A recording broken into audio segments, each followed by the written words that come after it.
5-8, 1 John 1:5-8. Yeah.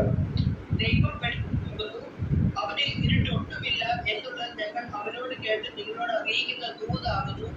അവനോട് ഉണ്ടെന്ന് പറയുകയും ഇരുട്ടിൽ നടക്കുകയും ചെയ്ത നാം പോഷക പറയുന്നു, സത്യം പ്രവർത്തിക്കുന്നു. അവൻ വെളിച്ചത്തിൽ ഇരിക്കുന്നത് പോലെ നാം വെളിച്ചത്തിൽ നടക്കുന്നുവെങ്കിൽ നമുക്ക് തമ്മിൽ കൂട്ടായ്മയുണ്ട്. അവന്റെ പുത്രനായ യേശുവിന്റെ രക്തം സകല പാപവും നോക്കി നമ്മെ ശുദ്ധീകരിക്കുന്നു. നമുക്ക് പാപമില്ല പറയുന്നുവെങ്കിൽ നമ്മെ തന്നെ വഞ്ചിക്കുന്നു, സത്യം നമ്മിൽ ഇല്ലാതെയാണ്. ഓക്കെ, ഷേലിയൻ ഇംഗ്ലീഷ് ഒന്ന് വായിച്ചേ, ERV ഒന്ന് വായിച്ചത് തന്നെ. Okay, this is the message which we have heard from him and declared to you that God is light and in him is no darkness at all. If we say that we have fellowship with him and walk in darkness, we lie and do not practice the truth. But if we walk in the light as he is in the light, we have fellowship with one another, and the blood of Jesus Christ, his Son, cleanses us from all sin. If we say that we have no sin, we deceive ourselves, and the truth is not in us. Praise the Lord. പ്രാർത്ഥിക്കാം. പരിശുദ്ധനായ ദൈവമേ, സ്വർഗ്ഗീയ പിതാവേ, തിരുവചനത്തിൽ കൂടെ ഞങ്ങളോട് സംസാരിക്കാൻ കൃപ തോന്നുമാറാണ് പ്രാർത്ഥിക്കുന്നു. പരിശുദ്ധാത്മാവ് ദൈവമേ, എളിയവൻ്റെ നാവിനെയും പരിസരങ്ങളെയും ശബ്ദം കേൾക്കുന്ന ഓരോരുത്തരുടെ ബുദ്ധിമണ്ഡലത്തിലെയും കുഞ്ഞാടിൻ്റെ ഏറ്റവും വിശദീകരിച്ച് വചനത്തെ അതിൻ്റെ ആത്മീയ അർത്ഥത്തെ ഗ്രഹിപ്പാനും തിരുഹിതം പ്രവർത്തിപ്പാൻ തക്കണം കർത്താവ് സഹായിച്ചാട്ടെ. ഇതിൻ്റെ ആഴങ്ങൾ ഹൃദയത്തിലേക്ക് കടന്നു ചെന്ന് ഞങ്ങൾ ജീവിപ്പിക്കുമാറാകണമേ എന്ന് പ്രാർത്ഥിക്കുന്നു. നിന്റെ സ്നേഹത്തിൽ നിന്റെ കൃപയിൽ മാത്രം ഞങ്ങൾ ആശ്രയിക്കുന്ന കർത്താവേ, പ്രാർത്ഥന കേട്ടതിനായ സ്തോത്രം, യേശു ക്രിസ്തുവിൻ്റെ നാമത്തിൽ തന്നെ. ഹല്ലേലൂയ. കഴിഞ്ഞ ആഴ്ച നമ്മൾ പറഞ്ഞതായിട്ടുള്ള ബാക്ക്ഗ്രൗണ്ട് നിങ്ങളുടെ ഓർമ്മയിലുണ്ടായിരിക്കും. എന്തുകൊണ്ടാണ് യോഹന്നാൻ ഈ ലേഖനം എഴുതുവാനുള്ള കാരണം എന്നതിനെക്കുറിച്ച് ഞാൻ കഴിഞ്ഞ വെച്ച് പറഞ്ഞിരുന്നു. അതായത് ഗ്നോസിസത്തിൻ്റെ ബേസിക് തിയറി എന്ന് പറയുന്നത് മെറ്റീരിയൽ യൂണിവേഴ്സ് കറപ്റ്റഡ് ആണ്, ഇൻക്ലൂഡിങ് മാൻ. ഈവൻ ജീസസ് ക്രൈസ്റ്റിൻ്റെ ഹ്യൂമാനിറ്റിയിൽ ബോഡി കറപ്റ്റഡ് ആണ്, എന്നാൽ സ്പിരിറ്റ് മാത്രമേ ഹോളി ഉള്ളൂ.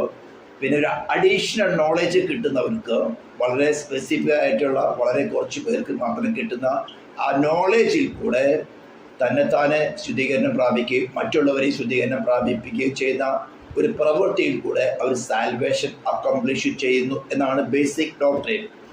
ഞാൻ പറഞ്ഞു തന്നിരുന്നു, ഇതിൻ്റെ ബേസിക് റൂട്ട് കിടക്കുന്നത് ഇതേ കാര്യം തന്നെയാണ് സെമീറാമിസിൽ കടന്നു വന്ന ദുഷ്ടശക്തിക്ക് ഉണ്ടായിരുന്നത്. എപ്പോഴും മനസ്സിലാക്കണം, നോഹയുടെ ശേഷം 3 പുത്രന്മാരായിരുന്ന ഹാം, ജാഫത്ത്, ഷേമ. ആ ഹാമിൻ്റെ തലമുറയിൽ നിന്നാണല്ലോ കൂശിൻ്റെ ഭാര്യയായിരുന്ന സെമീറാമിസ്. സെമീറാമിസിൻ്റെ ഇത്ര വളരെ മോശമായിരുന്ന സ്ത്രീ ആയിരുന്നുവെന്നും കൂശിൻ്റെ മരണശേഷം സ്വന്തം മകനായ നിമ്രോദിനെ തന്നെ വിവാഹം കഴിച്ചുവെന്നും ഷേമിൻ്റെ തലമുറ ജീവിച്ചിരുന്ന കാലത്ത് തന്നെ ഷേമിൻ്റെ തലമുറ നിമ്രോദിനെ വെട്ടിക്കൊന്ന് കഷ്ണമാക്കിയിട്ട് പല ഭാഗത്തേക്കും കൊടുത്തയച്ചുവെന്നും, എന്നാൽ പിന്നീട് ആ സ്ത്രീ തൻ്റെ വ്യഭിചാര പ്രവൃത്തി തുടർന്നിരുന്നത് കൊണ്ട്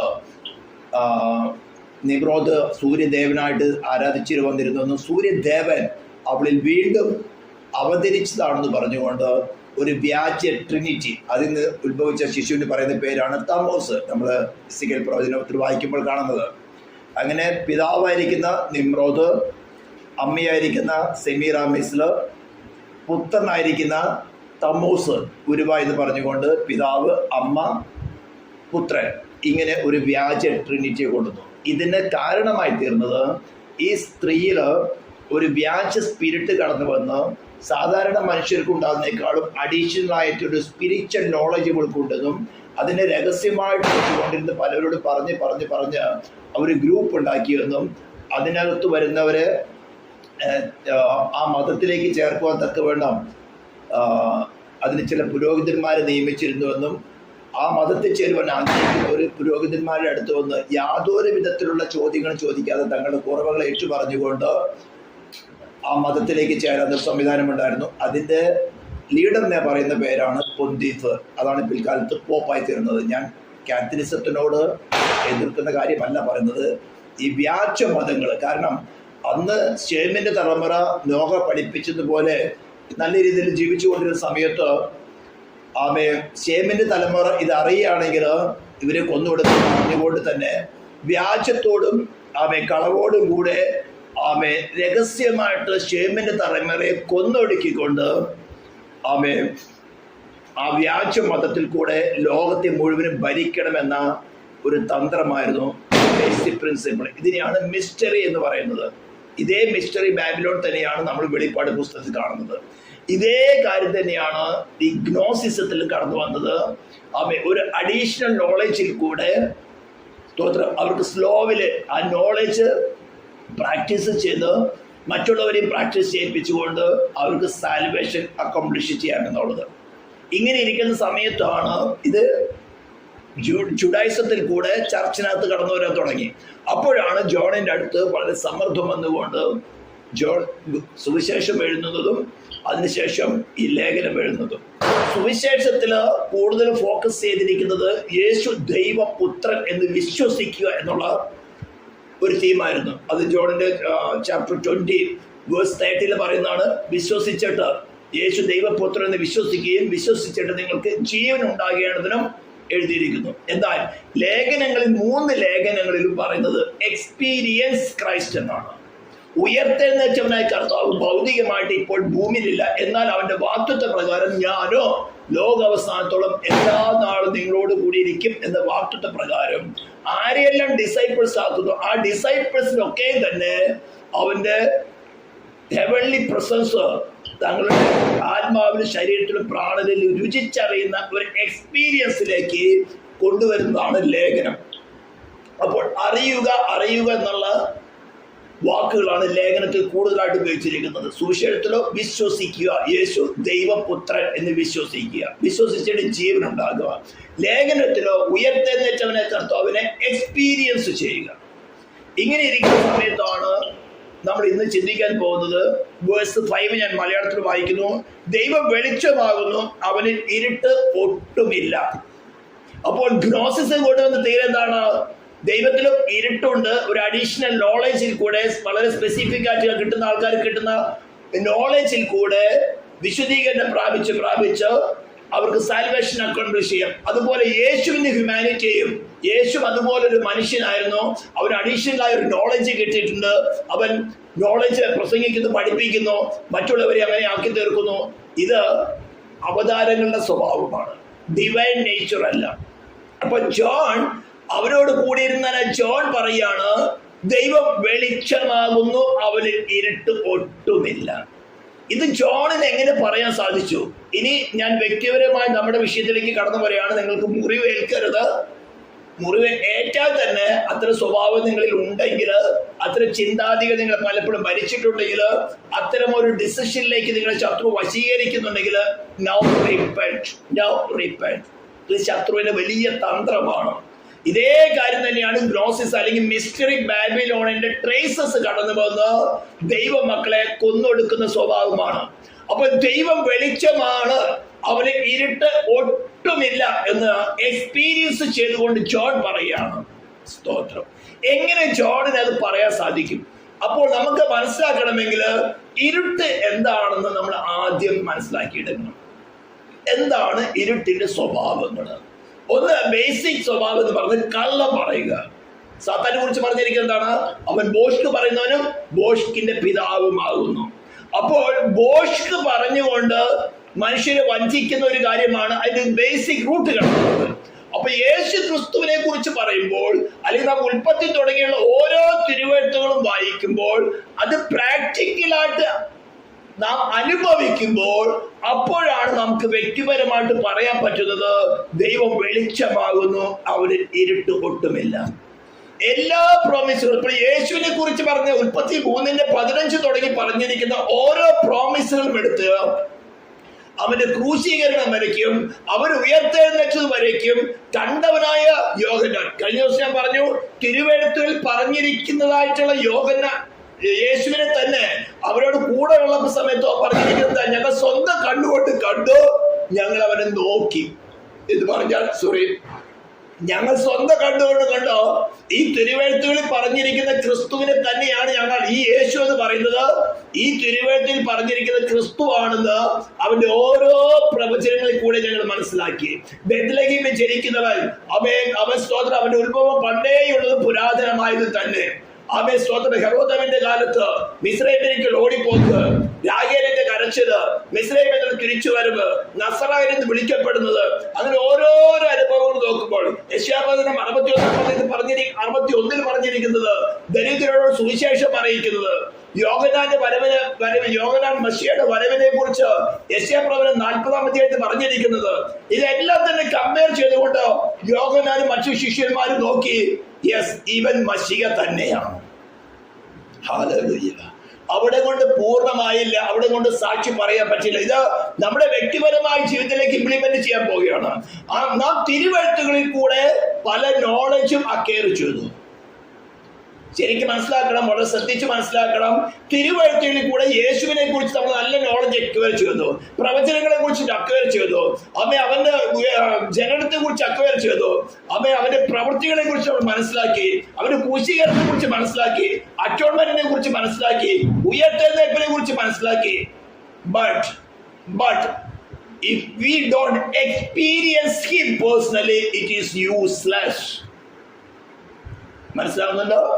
നാം പേഴ്സണലായിട്ട് അവനെ എക്സ്പീരിയൻസ് ചെയ്യാത്തോടത്തോളം അതേ നോളജ് ഡെവിൾസിനും ഉണ്ടെന്നാണ് യാക്കോബ് തന്റെ ലേഖനത്തിൽ പറഞ്ഞിരിക്കുന്നത്. ഇവിടെയാണ് ഡിഫറൻസ് വരുന്നത്.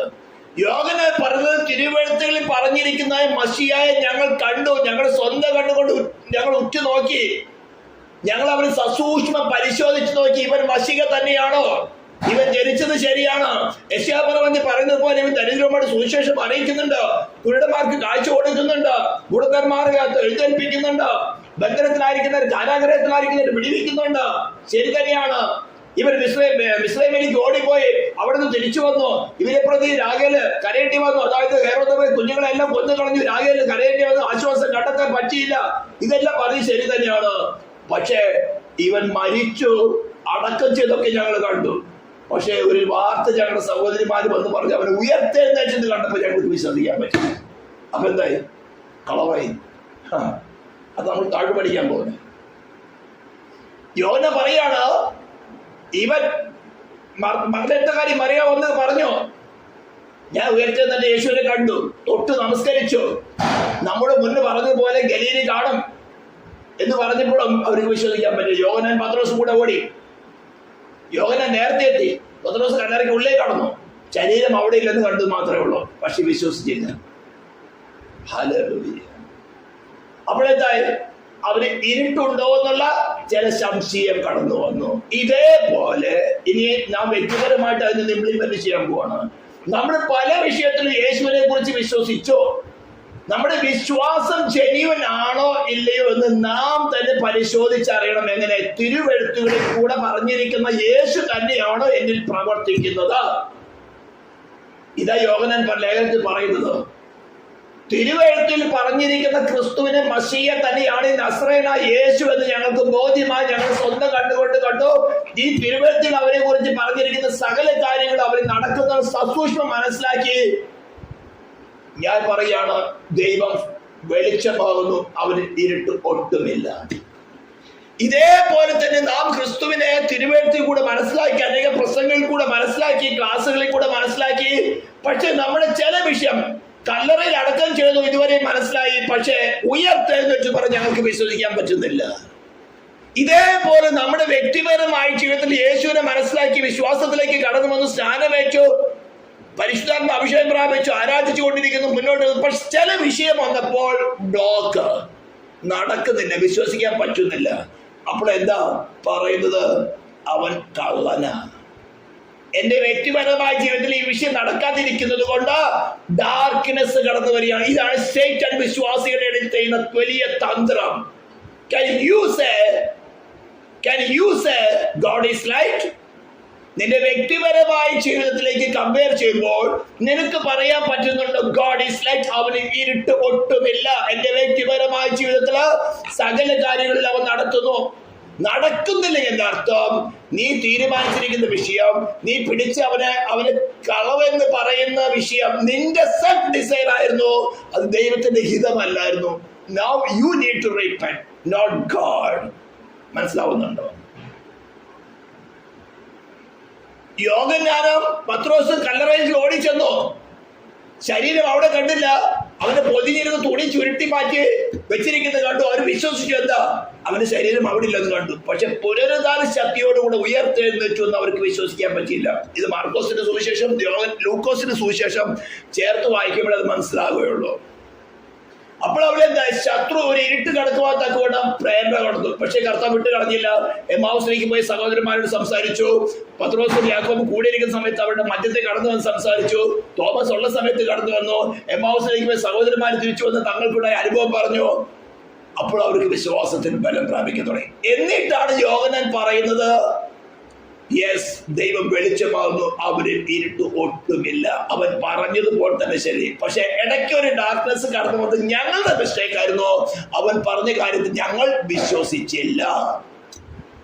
മരിക്കുന്നതിന് മുമ്പേ പറഞ്ഞ് മനുഷ്യപുത്രൻ പാപികളുടെ കയ്യിൽ ഏൽക്കപ്പെടും, അവർ ക്രൂശിക്കപ്പെടും, മൂന്നാം നാൾ ഉയർത്തെഴുന്നേൽക്കും, ഗലീലയിൽ വെച്ച് കാണുമെന്ന് നേരത്തെ പറഞ്ഞിട്ടും അവർക്ക് അത് വിശ്വസിക്കാൻ പറ്റിയില്ലായിരുന്നു. 40 നാളോളം അവരോട് കൂടെ നടന്ന് താൻ മരിച്ചവിടെ ഉയർത്തെഴുന്നേറ്റു എന്ന് പൂർണ്ണമായ വിശ്വാസം അവർക്ക് വന്ന്. കാരണം കർത്താവിനെ അറിയാൻ സേറ്റാന്റെ പവറാമ സൃഷ്ടിച്ചവർ തന്നെയാണ്. കല്ലറയുടെ മുമ്പിൽ വെച്ച് തന്നെ ആ ഭാഗം ഞങ്ങൾക്കത് വേണ്ടി വായിക്കാൻ ഞാൻ പല പ്രാവശ്യം പ്രസംഗിക്കാറുള്ളതാണ്. മത്തായി സുവിശേഷം 28-ാം അധ്യായം എടുക്കുക. മാത്യു ചാപ്റ്റർ 28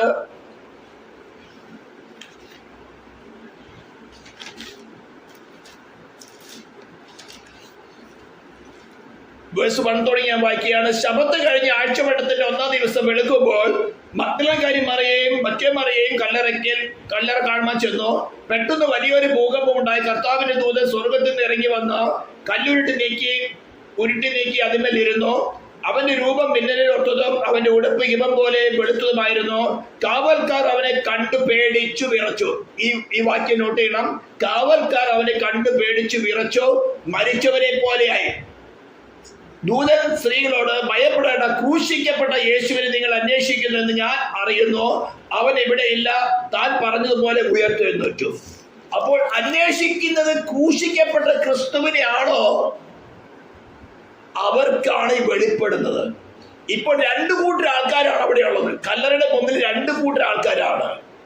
ഈ സഹോദരിമാര് കടന്നു വരുന്നത്, ഈ ക്രൂശിക്കപ്പെട്ടവനെ ക്രിസ്തുവിനെ ഞങ്ങൾക്കൊന്ന് കാണണം, ഞങ്ങൾ അവന്റെ ദേഹത്ത് പൂശുവാൻ വേണ്ടി സുഗന്ധദ്രവ്യങ്ങളുമായിട്ട് വന്നിരിക്കുന്നത്. എന്നാൽ റോമൻ പടയാളികളും മഹാപുരോഹിതന്മാരുമാക്കി വെച്ചിരിക്കുന്ന കാവൽക്കാർ സീൽ ചെയ്ത് വെച്ചിരിക്കുന്നത്, ഈ സീലിനുള്ളിലുള്ളവൻ, കല്ലറിനുള്ളിലുള്ളവൻ ഒരു കാലത്തും പുറത്തു വരരുത്. 2 പേരുടെയും ഡിസയർ 2 ഡിഫറെന്റ് ആണ്. ഒരേ കല്ലറയുടെ മുമ്പിൽ തന്നെ കടന്നു വരുന്ന സഹോദരിമാര് ഈ ക്രൂശിക്കപ്പെട്ടവരെ ക്രിസ്തുവിനെ അന്വേഷിച്ചുകൊണ്ടാണ് വരുന്നത്. മറ്റവരോ യാതൊരു കാരണവശാലും ഇത് പുറത്തു വരരുത്. 2 രീതിയിലാണ്. അപ്പോൾ ക്രൂശിക്കപ്പെട്ടവനെ ക്രിസ്തുവിനെ അന്വേഷിക്കുന്നവർക്ക് ദൂതൻ വെളിപ്പെട്ടു, അവർക്ക് ദൂത് ലഭിക്കും. ഇന്നും അതേ പോലെ തന്നെയാണ്. ക്രൂശിക്കപ്പെട്ടവരെ ക്രിസ്തുവിനെ അന്വേഷിക്കുന്നത്, ക്രൂശിക്കപ്പെട്ടവരെ ക്രിസ്തുവിനെ സുവിശേഷം നമ്മുടെ വ്യക്തിപരമായ ജീവിതത്തിൽ അനുഭവിക്കുവാൻ തയ്യാറാണോ, അതിനെ ഏൽപ്പിച്ചു കൊടുക്കുന്നുണ്ടോ? നിങ്ങൾക്ക് എപ്പോഴും ദൂത് കിട്ടിക്കൊണ്ടേയിരിക്കും. ദൈവത്തിന്റെ പരിശുദ്ധാത്മാവ് നിങ്ങൾ നടത്തിക്കൊണ്ടിരിക്കും. ഉയർത്തുന്നവരുടെ കർത്താവിന്റെ പുനരുദ്ധാന ശക്തി നിങ്ങളുടെ മേൽ പകർന്നുകൊണ്ട് നിങ്ങൾ എന്നും ജയശാലികളെ നടത്തും. എന്നാൽ വേറൊരു സുവിശേഷം, വേറൊരു യേശു ആണെങ്കിലോ വേറൊരു ആത്മാവാണെങ്കിലോ ഈ കാവൽക്കാരെ പോലെയാകും. കാവൽക്കാർക്ക് എന്ത് സംഭവിച്ചു? അതുപോലെ അവര് കണ്ടു ദൂതൻ വരുന്നതും സഹോദരിമാര് വരുന്നതും. അതാ പറഞ്ഞിരിക്കുന്നത്, കാവൽക്കാർ അവനെ കണ്ട് പേടിച്ച് വിറച്ച് മരിച്ചവരെ പോലെയായി. ദൂതൻ സ്ത്രീകളോട്, ഭയപ്പെടേണ്ട, ക്രൂശിക്കപ്പെട്ട യേശുവിനെ നിങ്ങൾ അന്വേഷിക്കുന്നതെന്ന് ഞാൻ അറിയുന്നു. അപ്പോൾ നമ്മുടെ ഹൃദയത്തിലിരിക്കുന്ന വാഞ്ച, ഹൃദയത്തിലിരിക്കുന്ന അന്വേഷണം ക്രൂശിക്കപ്പെട്ടവനായി ക്രിസ്തുവിനോട് കൂടെ ഒന്നായി പോവാനാണ് ആഗ്രഹം. നമ്മുടെ പേഴ്സണൽ ഡിസയേഴ്സിന്റെ സാറ്റിസ്ഫാക്ഷൻ ആണോ എന്നുള്ളത് ആരറിയുന്നു? ദൂതൻ അറിയുന്നു. അവൻ എവിടെയില്ല, താൻ പറഞ്ഞതുപോലെ ഉയർത്തെഴുന്നേറ്റു. അവൻ കിടന്ന സ്ഥലം വന്നു കാണുകയും അവൻ മരിച്ചവിടെ ഇടയിൽ നിന്ന് ഉയർത്തെഴുന്നേറ്റു എന്ന് വേഗം ചെന്ന് അവന്റെ ശിഷ്യന്മാരോട് പറയുന്നു, അവൻ നിങ്ങൾക്ക് മുമ്പേ ഗലീലയ്ക്ക് പോകുന്നു, അവിടെ നിങ്ങൾ അവനെ കാണും, ഞാൻ നിങ്ങളോട് പറഞ്ഞിരിക്കുന്നു എന്ന് പറഞ്ഞു. അങ്ങനെ അവർ വേഗത്തിൽ ഭയത്തോടും മഹാസന്തോഷത്തോടും കൂടെ കല്ലറ വിട്ട് അവന്റെ ശിഷ്യന്മാരോട് അറിയിപ്പാൻ ഓടിപ്പോയി. എന്നാൽ യേശു അവരെ എതിരിട്ടു. നിങ്ങൾക്ക് വന്ദനം എന്ന് പറഞ്ഞു. അവർ അടുത്ത് ചെന്നു അവന്റെ കാൽ പിടിച്ച് അവർ നമസ്കരിച്ചു. യേശു അവരോട്, ഭയപ്പെടേണ്ട, നിങ്ങൾ പോയി എന്റെ സഹോദരന്മാരോട് ഗലീലയ്ക്ക് പോകുവാൻ പറയുകയും അവിടെ അവർ എന്നെ കാണുമെന്ന് പറഞ്ഞു. ക്രൂശിക്കപ്പെട്ടവനെ ക്രിസ്തുവിനെ അന്വേഷിക്കുന്നവർക്ക് ദൂതൻ കൊടുത്ത ദൂതും യേശു ക്രിസ്തു നേരിട്ട് വന്ന് സംസാരിച്ചതും ഒരേ ദൂതായിരുന്നു. എന്നാൽ മറ്റൊരു വിധത്തിലാണ് അന്വേഷണമെങ്കിലോ ദൂത് ഇടയ്ക്കിടയ്ക്ക് ഡിഫ്ലക്റ്റ് മാറിപ്പോകും. കാരണം എന്തറിയാം, ഇടയ്ക്ക് അന്വേഷണം മാറിപ്പോവുകയാണ്. ദൂതൻ പറഞ്ഞ അതേ ദൂത് തന്നെയാണ് ഉയർത്തെഴുന്നേറ്റവനായി ക്രിസ്തു വന്ന് പറഞ്ഞത്. ഇതിനകത്ത് മാറ്റം ഉണ്ടാവില്ല. ഹല്ലേലൂയ. എന്നാൽ അടുത്ത വാക്യം, അവർ പോകുമ്പോൾ, വേഴ്സ് 11 onwards, അവർ പോകുമ്പോൾ കാവൽ കൂട്ടത്തിൽ ചിലർ നഗരത്തിൽ ചെന്ന് സംഭവിച്ചതെല്ലാം മഹാപുരോഹിതന്മാരോട് അറിയിച്ചു. അവർ ഒന്നിച്ചുകൂടി മൂപ്പന്മാരുമായി ആലോചന കഴിച്ചിട്ട് പടയാളികൾക്ക് വേണ്ടുവോളം പണം കൊടുത്തു. അവന്റെ ശിഷ്യന്മാർ രാത്രിയിൽ വന്ന് ഞങ്ങൾ ഉറങ്ങുമ്പോൾ അവരെ കട്ടുകൊണ്ടുപോയി എന്ന് പറയുകയും വസ്തുത നാടുവാഴിയുടെ സംവിധാനത്തിൽ എത്തിയെങ്കിലോ ഞങ്ങൾ അവരെ സമ്മതിപ്പിച്ച് നിങ്ങളെ നിർഭയരാക്കിക്കൊള്ളാമെന്ന് പറഞ്ഞു. അവർ പണം വാങ്ങി ഉപദേശപ്രകാരം ചെയ്തു. ഈ കഥ ഇന്നുവരെയും യഹൂദന്മാരുടെ ഇടയിൽ പരക്കെ നടന്നിരിക്കുന്നു. അപ്പൊ കാവൽക്കാരുടെ ലക്ഷ്യം ക്രൂശിക്കപ്പെട്ടവനായി ക്രിസ്തു പുറത്തു വരരുത്, അവന്റെ സുസമാചാരം അല്ലെങ്കിൽ അവരുടെ സത്യസുവിശേഷം വെളിയിൽ വരരുത്. എന്നാൽ ക്രൂശിക്കപ്പെട്ട ക്രിസ്തുവിനെ അന്വേഷിച്ചു പോകുന്ന സഹോദരിമാരുടെ ലക്ഷ്യമോ, ഞങ്ങൾക്ക് ഇവരെ ഒന്ന് അനുഭവിച്ചറിയണം, ഒന്ന് കാണണം, ഞങ്ങളുടെ കയ്യിലിരിക്കുന്ന സുഗന്ധദ്രവ്യം കൊണ്ട് അവരെ ഒന്ന് അഭിഷേകം ചെയ്യണം. ഹല്ലേലൂയ. അങ്ങനെ പോകുന്ന സമയത്ത് കാവൽക്കാരെന്ത് ചെയ്തു? നേരെ മഹാപുരോഹിതന്മാരടുത്ത് പോയി ഞങ്ങൾ കണ്ടതൊക്കെയും പറഞ്ഞു. അപ്പൊ ദൂതൻ വന്നതും സഹോദരിമാർ വന്നതും സഹോദരിമാരോട് ദൂതൻ സംസാരിച്ചതും ഇതെല്ലാം തന്നെ കണ്ടിട്ടാണ് അവർ മഹാപുരോഹിതന്മാരുടെ അടുത്ത് പോകുന്നത്. അവിടെ മഹാപുരോഹിതന്മാരുടെ ലക്ഷ്യം എന്താണ്? ഈ യേശു, നസറേയനായ യേശു എന്ന നാമം ഇനി സംസാരിച്ചു പോയേക്കരുത്. അവിടെ വെച്ച് അവർക്ക് വേണ്ടുവോളം പണം കൊടുത്തു. ഇതേപോലെ ഇന്ന് വേണ്ടുവോളം പണം, ഫെയിം, സ്റ്റേജുകള്, ഡിനോമിനേഷനുകള്, ഇതെല്ലാം വേണ്ടുവോളം സമ്പാദിച്ച് ക്രൂശിക്കപ്പെട്ടവനെ ക്രിസ്തുവിന്റെ സുവിശേഷത്തെ അങ്ങ് അടച്ചു കളയുന്ന ഒരേ സംഭവം. അപ്പോൾ ആ കല്ലറയുടെ മുമ്പിൽ നിന്ന് തന്നെയാണ് രണ്ടായിട്ട് സുവിശേഷം ഡിപ്പാർട്ടാകുന്നത്. ഒന്ന് ഉയർത്തെഴുന്നേറ്റവനായ ക്രിസ്തുവിന്റെ സന്തോഷം, മഹാസന്തോഷത്തോടും മഹാഭയത്തോടും കൂടെ ശിഷ്യന്മാരോട് അറിയിക്കാൻ പോകുന്ന ഒരു കൂട്ടം സഹോദരിമാർ. എന്നാൽ അതേ കല്ലറയുടെ മുമ്പില് സത്യം കണ്ടവർ, ഉയർത്തെഴുന്നേറ്റ ക്രിസ്തുവിന്റെ വാർത്ത കേട്ടവർ തന്നെ തങ്ങൾക്ക് വേണ്ടുന്നതെല്ലാം മഹാപുരോഹിതന്മാരും സമ്പാദിച്ച് അവയെ സത്യം മറച്ചു വെച്ചു. ഇന്ന് ഇതേപോലെയുള്ള മഹാപുരോഹിതന്മാര് എല്ലാ ഡിനോമിനേഷനുകളിലും പെന്തിക്കോസ്തിലും ഉണ്ട്. അവർക്ക് കിട്ടുന്നത് ദൂത് നേരെ തിരിച്ചായിരിക്കും. വചനം വായിച്ചു നേരെ തിരിച്ചേ മനസ്സിലാകുള്ളൂ. എന്നാൽ യോഹന്നാൻ, ഇതെല്ലാം കണ്ട യോഹന്നാൻ പിന്നെയും അവരുടെ മുമ്പിൽ ഇരുട്ട് നിൽക്കുകയാണ്. യെസ്, ഇവൻ വാസ്തവത്തിൽ ഉയർത്തെഴുന്നിട്ടുണ്ടോ? സഹോദരിമാര് വന്നു പറഞ്ഞു. ഉയർത്തെഴുന്നേൽപ്പിന്റെ ദൂത പറഞ്ഞത്, സത്യസുവിശേഷമാണ് പറഞ്ഞത്. പക്ഷേ അവർ പേഴ്സണലായിട്ട് അവർ അനുഭവിക്കാത്തോളം അവർക്കത് വിശ്വസിക്കാൻ പറ്റിയില്ല. നമ്മുടെ സോളിനെ ദൈവം ഡിസൈൻ ചെയ്തിരിക്കുന്നു അങ്ങനെ തന്നെയാണ്. Unless otherwise it receives a true proof, it cannot believe. നമ്മുടെ സോളിനകത്ത് ശരിയായ തെളിവ്, പ്രൂഫ് കിട്ടാത്തോടത്തോളം ഇത് വിശ്വസിക്കുകയില്ല. അതുകൊണ്ടാണ് ക്രിസ്തുവിനെ പേഴ്സണലായിട്ട് അനുഭവിച്ചറിയണം. ഇവർ ഉയർത്തെഴുന്നേറ്റ കാര്യങ്ങളൊക്കെ നിങ്ങൾക്ക് ബൈബിളിൽ നിന്ന് വായിച്ചറിയാം. പക്ഷേ നിങ്ങളുടെ സോൾ അത് അനുഭവിച്ചറിയാത്തോടത്തോളം നിങ്ങൾക്ക് വിശ്വസിക്കാൻ പറ്റില്ല. അതുകൊണ്ടാണ് ഞാൻ എപ്പോഴും പറയുന്നത്, നിങ്ങളുടെ ഏതൊരു വിഷയത്തിലും ഉയർത്തെഴുന്നേറ്റവനായ ക്രിസ്തുവിനെ നിങ്ങളുടെ വ്യക്തിപരമായ സോളില് അനുഭവിച്ചറിഞ്ഞിട്ട് പറയണം, യേശു ദൈവം വെളിച്ചമാകുന്നു, യേശു ക്രിസ്തു വെളിച്ചമാകുന്നു, അവന് ഇരുട്ട് ഒട്ടുമില്ല. എന്റെ വ്യക്തിപരമായ വിഷയത്തില് ഒരു ഇരുട്ട് പോലും ഇല്ല. എവിടെയെങ്കിലും ഇരുട്ടുണ്ടെന്ന് നിങ്ങൾക്ക് തോന്നുന്നെങ്കിൽ യോഹന്നാനും പത്രോസിനും ഉണ്ടായതുപോലെ മറ്റു ശിഷ്യന്മാർക്കും ഉണ്ടായതുപോലെ അവിശ്വാസമായിരുന്നു. സത്യസുവിശേഷം, ഉയർത്തെഴുന്നേറ്റവനായ ക്രിസ്തുവിന്റെ സുവിശേഷം, ക്രൂശിക്കപ്പെട്ടവനായ ക്രിസ്തുവിന്റെ സുവിശേഷം തന്നെ ക്രിസ്തുവിൽ നിന്നും ദൂതന്മാരെ പ്രാപിച്ച സഹോദരിമാർ തന്നെ വന്നു പറഞ്ഞിട്ടും അവർക്ക് വിശ്വസിക്കാൻ പറ്റിയില്ല. എമ്മാവുസിലേക്ക് പോയ സഹോദരന്മാര് പറഞ്ഞത് എന്താ? ഞങ്ങളെ ദൂത് കേട്ട് ഞങ്ങൾ ഭ്രമിച്ചു പോയെന്നാ പറഞ്ഞിരിക്കുന്നത്. കാരണം എന്താ? അവരുടെ ഡിസയേഴ്സ് ഡിഫറെൻ്റ് ആയിരുന്നു. അവർ ഈ ഭൂമിയിൽ തന്നെ അവിടെ മസിയായിട്ട് വാണ് യാതൊരു ബുദ്ധിമുട്ടുമല്ലാതെ സുഖകരമായ ഒരു ജീവിതം. ഇത്രയും വലിയ ഓപ്പറേഷൻസുകളായിരുന്നു. ഈജിപ്ഷ്യൻ്റെ ഓപ്പറേഷൻ തുടങ്ങി, ബാബിലോണിൻ്റെ ഓപ്പറേഷൻ, മേദോപേർഷ്യയുടെ ഓപ്പറേഷൻ, ഗ്രീസിൻ്റെ ഓപ്പറേഷൻ, ഇപ്പോൾ ഇരുമ്പിന് തുല്യമായ ബലമുള്ള റോമൻ്റെ ഓപ്പറേഷനിലാണ് കിടക്കുന്നത്. ഇനി ഞങ്ങൾക്ക് കയ്പ് വേണ്ട, ഇനി ഞങ്ങൾക്ക് പുളിപ്പില്ലാത്ത അപ്പവും കയ്പിച്ചീരിയോട് കൂടെ തിന്നണ്ട, ഞങ്ങൾക്ക് ഇനി ആശ്വാസം മതി എന്നുള്ള കണ്ടീഷനിലാണ് കർത്താവ് എന്ന് പറയുന്നത്. ആമേൻ, സ്തോത്രം. ക്രൂശിക്കപ്പെട്ടവനായി ക്രിസ്തുവിന്റെ സുവിശേഷം അനുഭവിച്ചറിയണം. ഹല്ലേലൂയ. ഈ പ്രസംഗം കേൾക്കുമ്പോൾ യഥാർത്ഥത്തിൽ സ്തോത്രം ഉയർത്തെഴുന്നേറ്റാൽ ക്രിസ്തുവിൽ നിങ്ങളുടെ പേഴ്സണൽ ലൈഫ് രുചിച്ചറിഞ്ഞിട്ടില്ലെങ്കിൽ നിങ്ങൾക്ക് വാസ്തവമായിട്ട് പറയാൻ പറ്റുകയില്ല അവൻ വെളിച്ചമാകുന്നു, അവന് ഇരുട്ടും ഒട്ടുമില്ല. അപ്പോൾ എവിടെയെങ്കിലും നിങ്ങളുടെ ജീവിതത്തിൽ കാര്യങ്ങൾ നടക്കാതിരുന്നുണ്ടെങ്കിൽ അതിന്റെ അർത്ഥം അത് നിങ്ങളുടെ പേഴ്സണൽ ഡിസയേഴ്സ് ആയിരുന്നു, ദൈവത്തിന്റെ ബില്ലല്ല, ദൈവത്തിന്റെ പ്രവൃത്തി അല്ലായിരുന്നു. നിങ്ങൾ പിടിച്ചിരിക്കുന്നത് നിങ്ങളുടെ പേഴ്സണൽ ഡിസയേഴ്സും അത് നടത്തിയെടുക്കാനുള്ള പ്രാർത്ഥനകളും അത് നടത്തിയെടുക്കാനുള്ള വിശ്വാസമായിരുന്നു. അത് വിശ്വാസമല്ല. Repent and rely on Christ. നിന്റെ ഹിതം എന്നിൽ നടക്കട്ടെ. അപ്പോഴാണ് നമുക്ക് പറയുന്നത് ദൈവം സ്നേഹം തന്നെ, ദൈവം വെളിച്ചമാകുന്നു, അവന് ഇരുട്ട് ഒട്ടുമില്ല. ഇതാണ് യഥാർത്ഥ വിശ്വാസി. ഇതാണ് വിശ്വാസി. അവന്റെ വ്യക്തിപരമായ ജീവിതത്തിൽ പറയണം, യെസ്, ഉയർത്തെഴുന്നേറ്റവനായി ക്രിസ്തു, അവൻ വെളിച്ചം തന്നെ, അവനിൽ ഇരുട്ടൊട്ടുമില്ല. എന്റെ വ്യക്തിപരമായ ജീവിതത്തിൽ അവനെ കുറിച്ച് ഞാൻ തിരുവഴുത്തിൽ കൂടെ വായിച്ചറിഞ്ഞു, ബൈബിൾ ക്ലാസ്സുകളിൽ കൂടെ ഞാൻ വായിച്ചറിഞ്ഞു, പ്രസംഗങ്ങളിൽ കൂടെ ഞാൻ വായിച്ചറിഞ്ഞു, കൺവെൻഷനിൽ കൂടെ ഞാൻ കേട്ടു. പക്ഷേ എന്റെ വ്യക്തിപരമായ ജീവിതത്തിൽ മനസ്സിലായി, യെസ്, ഈ തിരുവഴുത്തിൽ പറഞ്ഞിരിക്കുന്നവൻ തന്നെയാണ് എന്നോട് ഇടപെടുന്നത്, ഇവൻ തന്നെയാണ് എന്നോട് സംസാരിക്കുന്നത്. ഇന്ന് കോടിക്കണക്കിന് വിശ്വാസികൾ എന്ന് പറയുന്നവർ തന്നെ ദുഷ്ടാത്മാവിന്റെ ആലോചന കേട്ട് നാശത്തിലേക്ക് പോയിക്കൊണ്ടിരിക്കുമ്പോൾ ഞാൻ ശക്തമായിട്ട് വിളിച്ചു പറയുന്നത്, ഉയർത്തെഴുന്നേറ്റവനായ ക്രിസ്തുവിന് നിങ്ങളുടെ പ്രാണനിൽ രുചിച്ചറിയാത്തോടത്തോളം നിങ്ങളുടെ വിശ്വാസം വിശ്വാസമല്ല, അത് ജസ്റ്റ് ഒരു നോളേജ് മാത്രമാണ്. ആ നോളജ് കൊണ്ട് നിങ്ങൾക്ക് രക്ഷ പ്രാപിക്കാൻ പറ്റില്ല. അതുകൊണ്ടാണ് യേശു പറഞ്ഞത്, ഞാൻ തന്നെ വഴി, ഞാൻ തന്നെ വഴി. ഞാൻ വഴി കൊണ്ട് തുറക്കാൻ വേണ്ടി ഒരു അറ്റോൺമെന്റ് ആയി തീരുമെന്നല്ല പറഞ്ഞത്.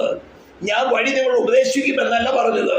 ഞാൻ വഴി ഉപദേശിക്കാനൊക്കെ വേണം അഭിഷിക്തരായ അപ്പോസ്തലന്മാരെ നിങ്ങളിലേക്ക് അയക്കുമെന്നല്ല പറഞ്ഞത്. But I am the way, I am the വേ.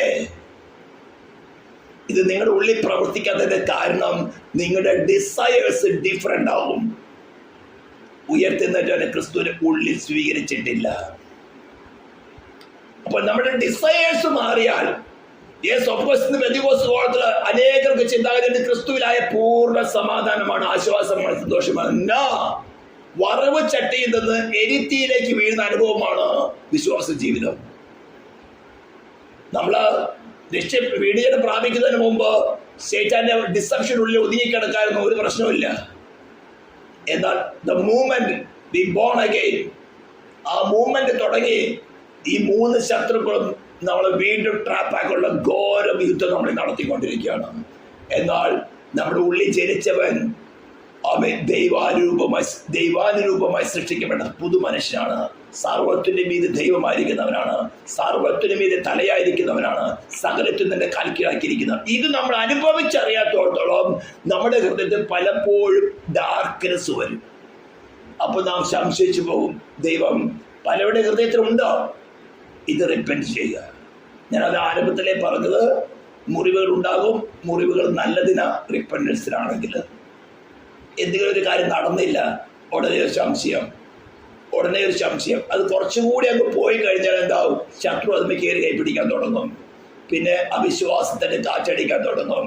ദൈവത്തെ കുറിച്ച് പറഞ്ഞിരിക്കുന്ന കാര്യം നടക്കുന്നില്ലല്ലോ, എന്തുകൊണ്ട് ഇത്ര ദീർഘമായിട്ട് പോയിക്കൊണ്ടിരിക്കുന്ന, സ്ലോവില് ഡാർക്ക്നെസ് കിടക്കാൻ തുടങ്ങും. അപ്പോൾ പറഞ്ഞ എന്റെ ദൈവം വെളിച്ചം തന്നെയാണ്, അവന് ഇരുട്ടൊട്ടുമില്ല, അവന്റെ വഴികളിൽ യാതൊരു ഇരുട്ടുമില്ല. ഇത് നമുക്ക് പേഴ്സണലായിട്ട് അനുഭവിച്ച് പറയുമ്പോൾ നാം ഇന്ന് പറഞ്ഞ വാചനത്തിന് നമ്മുടെ ജീവിതത്തിന് ശക്തിയുണ്ട്. ഈ രണ്ട് അനുഭവം ഞാൻ അനുഭവിച്ചു കൊണ്ട് തന്നെയാണ് പറയുന്നത്. ഇന്ന് എനിക്ക് പറയാൻ പറ്റും, ദൈവം വെളിച്ചം തന്നെ, അവന് ഇരുട്ട് ഒട്ടുമില്ല.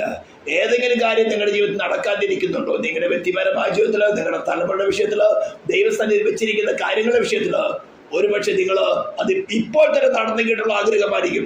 ദൈവത്തിന്റെ പ്ലാൻ ഡിഫറെന്റ് ആയിരിക്കും. ഒരിക്കലും എപ്പോൾ ചിന്തിക്കണം, as long as God is God, he does always good to his friends. താൻ സ്നേഹിക്കുന്നവന് ഏറ്റവും നല്ലത് എന്തെന്ന് കണ്ടുകൊണ്ട് അത് ചെയ്യുന്നതാണ് ഡിസ്ഇൻട്രസ്റ്റഡ് ലൈഫ്. അതാണ് അഗാപ്പേ ലവ് എന്ന് പറയുന്നത്. താൻ സ്നേഹിക്കുന്നവന് ഏറ്റവും നല്ലതെന്ന് കണ്ട് ഈവൻ തന്റെ ജീവൻ പ്രായശ്ചിത്തമാകേണ്ടി വന്നാലും അത് ചെയ്തു കൊടുക്കുന്നതാണ് ഡിസ്ഇൻട്രസ്റ്റഡ് ലവ് അല്ലെങ്കിൽ അഗാപ്പേ ലവ് എന്ന് പറയുന്നത്. അതാണ് ദൈവം സ്നേഹം തന്നെ എന്ന് പറയുന്നത്. അപ്പോൾ നിങ്ങൾ അവനെ സ്നേഹിക്കുന്നെങ്കിൽ അവൻ നിങ്ങളെ സ്നേഹിക്കുന്നു എന്ന് നിങ്ങൾ വിശ്വസിക്കുന്നെങ്കിൽ നിങ്ങൾക്ക് വേണ്ടി ചെയ്യുന്നത് ഏറ്റവും നല്ലതാണ്. ഈവൻ അവൻ മരിക്കേണ്ടി വന്നാലും നിങ്ങൾക്ക് വേണ്ടി ചെയ്യുന്നത് ഏറ്റവും നല്ലതാണ്. ഈ മാനവജാതി മുഴുവനും കോടി കോടി വർഷങ്ങൾ നരകത്തിൽ കിടന്ന് വെന്തെരിയുന്നതിനേക്കാളും തന്റെ പുത്രൻ അല്പസമയം അവർക്ക് പകരമായിട്ട് വെന്തെരിയുന്നത് നല്ലതെന്ന് കണ്ടുകൊണ്ട് തന്റെ പുത്രൻ നൽകിയതാണ് ദൈവസ്നേഹം. നമുക്ക് വ്യക്തിപരമായിട്ട് രുചിച്ചറിയുമ്പോൾ പറയാൻ പറ്റും, ദൈവം സ്നേഹം തന്നെ, അവൻ ദൈവം വെളിച്ചം തന്നെ, അവന് ഇരുട്ട് ഒട്ടുമില്ല. അപ്പൊ ഇത് പഠിച്ച വചനം കാണാപ്പാടം പഠിച്ചത് വെരി ഗുഡ്, പക്ഷേ വ്യക്തിപരമായ ജീവിതത്തിൽ അനുഭവിച്ചറിയണം. ഏതെങ്കിലും വിഷയത്തിൽ നിങ്ങൾക്ക് ഇരുട്ടുണ്ട്, കാര്യം നടന്നില്ല എന്നുണ്ടെങ്കിൽ അതിന്റെ അർത്ഥം ദൈവത്തിന്റെ ഗീതമല്ല നിങ്ങൾ പിടിച്ചിരിക്കുന്നത്. You need to repent, you need to repent. ദൈവമേ, ഈ വിഷയത്തിൽ, ഈ പർട്ടിക്കുലർ വിഷയത്തിൽ നിന്റെ ഹിതത്തിനായി ഞാൻ ഏൽപ്പിക്കുന്നു. ഇതുവരെ ഞാൻ പിടിച്ചതും ആഗ്രഹിച്ചതും എൻ്റെ ഹിതമായിരുന്നു, അതിനുവേണ്ടി ഞാൻ പ്രാർത്ഥിച്ചു. പക്ഷേ നീ ആ പ്രത്യേക വിഷയത്തിൽ നല്ലതെന്ന് കണ്ടതുകൊണ്ടാണോ നീ അത് നടക്കാത്തത്, അത് നടന്നു വരാത്തത്? അതുകൊണ്ട് നിന്റെ ഹിതത്തിനാണ് ഞാൻ ഏൽപ്പിക്കുന്നു. സ്തോത്രം. God is light, there is no darkness in him. നമുക്ക് വ്യക്തിപരമായിട്ട് അനുഭവിച്ചറിയാൻ തക്കോണം ദൈവം നമ്മെ സഹായിക്കട്ടെ. നമുക്ക് പ്രാർത്ഥിക്കാം. പരിശുദ്ധനും നിത്യനുമായ ദൈവമേ, സ്വർഗീയ പിതാവേ, തിരുനാമത്തെ വാഴ്ത്തുന്നു, സ്തുതിക്കുന്നു. നിന്റെ അനുഗ്രഹങ്ങളുമായി സ്തോത്രം. നീ വെളിച്ചം തന്നെ. ഈ ശബ്ദം കേൾക്കുന്ന ഓരോ വ്യക്തികൾക്കും നിന്റെ അല്പം പോലും ഇരുട്ടില്ലെന്ന് വ്യക്തിപരമായ ജീവിതത്തിൽ അനുഭവിച്ചറിയാൻ തക്കോണം ദൈവത്തിന്റെ പരിശുദ്ധാത്മാവ് കുറവുകൾ വെളിപ്പെടുത്തുമ്പോൾ അത് ഏറ്റു പറഞ്ഞുകൊണ്ട് അവയെ ഉയർത്തുന്ന ക്രിസ്തുവിന്റെ ഹൃദയത്തിന്റെ രാജ്യമായിട്ട് വാഴുവാൻ തക്കോണം സ്വർഗം സഹായിച്ചിട്ടെ എന്ന് പ്രാർത്ഥിക്കുന്നു. ഈ ശബ്ദം കേൾക്കുന്ന ഓരോ വ്യക്തികളിൽ നിന്റെ നാമത്തെ അനുഗ്രഹിക്കുന്ന കർത്താവ്, ഇസ്രായേലിന് വേണ്ടി ഞങ്ങൾ പ്രാർത്ഥിക്കുന്നു. ഈ നന്മയിലേക്ക് ഞങ്ങളെ കൂട്ടി വരുത്തുവാൻ തക്കോണം നീ സ്നേഹിച്ച നിന്റെ സ്നേഹിതനായ അബ്രാഹാമിന്റെ സന്തതിയെ നിന്റെ നാമത്തിൽ ഞങ്ങൾ അനുഗ്രഹിച്ചുകൊണ്ട് പ്രാർത്ഥിക്കുന്ന കർത്താവ്, ദൈവം സ്നേഹം തന്നെ. ഹല്ലേലൂയ. ദൈവത്തിന്റെ ബലഹീനത മനുഷ്യക്കാൾ ബലമേറിയത്, ദൈവത്തിന്റെ ഭോഷത്വം മനുഷ്യക്കാൾ ജ്ഞാനമേറിയതെന്ന് നിന്റെ ജനത്തിനെതിരായി നിൽക്കുന്ന രാജ്യങ്ങള് ആമേ രാജാക്കന്മാരെ തക്കവണ്ണം ഭൂരാജാക്കന്മാർക്ക് അധിപതിയായി നീ, ധന്യനായ അധിപതിയായി നീ, നിന്റെ നാമത്തിൽ വാക്കുള്ള രാജാക്കന്മാരെ അധികാരികൾ ഞങ്ങൾ ബലഹീനപ്പെടുത്തുന്നു. മഹത്വം ക്രൂശിനെ കരയിച്ചെന്നു. പ്രാർത്ഥന കേട്ടതിനായി സ്തോത്രം. യേശു ക്രിസ്തുവിന്റെ നാമത്തിൽ തന്നെ നമ്മുടെ കർത്താവായ യേശു ക്രിസ്തുവിന്റെ കൃപയും പിതാവായ ദൈവത്തിന്റെ സ്നേഹവും പരിശുദ്ധാത്മായ ദൈവത്തിന്റെ സഹവാസവും കൂട്ടായ്മയും നാം ഓർത്ത് പ്രാർത്ഥിച്ച ഒരു വിഷയത്തിന്മേല്, നാം കേട്ടതായിട്ടുള്ള വചനത്തിന്മേല്, നാം ചെയ്ത ശുശ്രൂഷകളിന്മേല്, നാം അനുഗ്രഹിച്ച അനുഗ്രഹത്തിന്മേല് ഈ നിമിഷം തുടങ്ങി നമ്മുടെ കർത്താവായ യേശു ക്രിസ്തുവിന്റെ മേഘപ്രത്യക്ഷത വരെയും പ്രവർത്തിക്കുമാറാവട്ടെ. ക്രിസ്തു യേശുവിൻ ചെയ്യുന്ന ദൈവത്തെ കരങ്ങൾ ഉയർത്തി നമുക്ക് ഒരിക്കൽ കൂടെ സ്തുതിക്കാം. ഹല്ലേലൂയ, ഹല്ലേലൂയ, ഹല്ലേലൂയ. ആമേൻ. കർത്താവായ യേശുവേ വരേണമേ. സ്തോത്രം. Thank U.